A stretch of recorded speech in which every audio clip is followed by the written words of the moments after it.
Magandang gabi po sa lahat. Tayo nagbabalik dito sa ating munting channel. Ayan, para mag-discuss ng coins kung magkano ng kanyang presyo sa ating mga online selling. Ayan.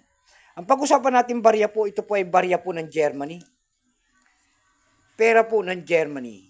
Ayan, 20 euro cent ng Germany, year 2002. Baka meron kayo niyan. Bultuhan po ang aking bili dyan sa mga ganito mga world coins. Baka hindi nyo po alam.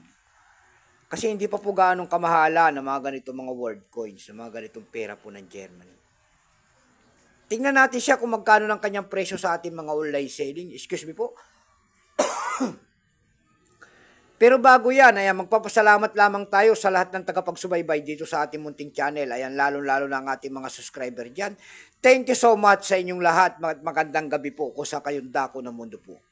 Yun naman po, hindi pa po nakapag-subscribe dito sa ating munting channel. Anyayaan ko lang sana kahit malaking tulong na po ubagay ang inyong magagawa. Tulad ng pagpindot sana ng ating subscribe button, like and share. Ayan. Ayan po ang ating pag-uusapan ngayon kung magkano ng kanyang halaga. Pero bago yan, kilalanin mo muna natin siya. Issue po nito ay Federal Republic of Germany. Period po, Federal Republic, 1946 up to date po. Type nito Standard Circulation Coins years, 2002 hanggang 2007. Value nito 20 euro cent Germany. Currency euro, 2002 up to date po. Composition yan kung saan ginamit na materialis dyan ay Nordic Gold. Hindi natin alam. Parati kong sinasabi po, hindi natin alam kung naisasanla ito kasi Nordic Gold. May bigat lamang itong 5.74 grams, may habang 22.25 mm. May kapal po naman itong 2.14 mm. Hugis po bilog, orientation niya ay middle alignment.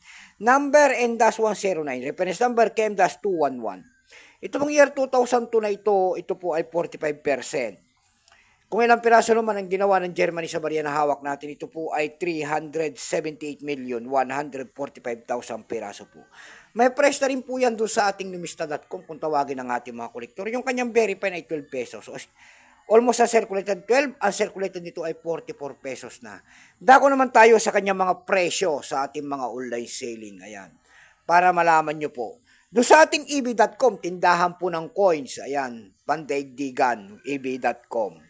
Sa eb.com po, mayroon tayong nakita nagbebenta doon ng $9.95. Nasundan po yan ng $5.70. Mayroon na rin tayong nakita doon na $6.49. Yung pinakamababa po na nakita natin na bintahan doon ay nagkakahalaga na po ng $3.49 na. Nagtingin-tingin pa tayo ng mga presyo nito doon sa ating mga carousel. Ayan, wala na tayong nakita nagbebenta nito doon.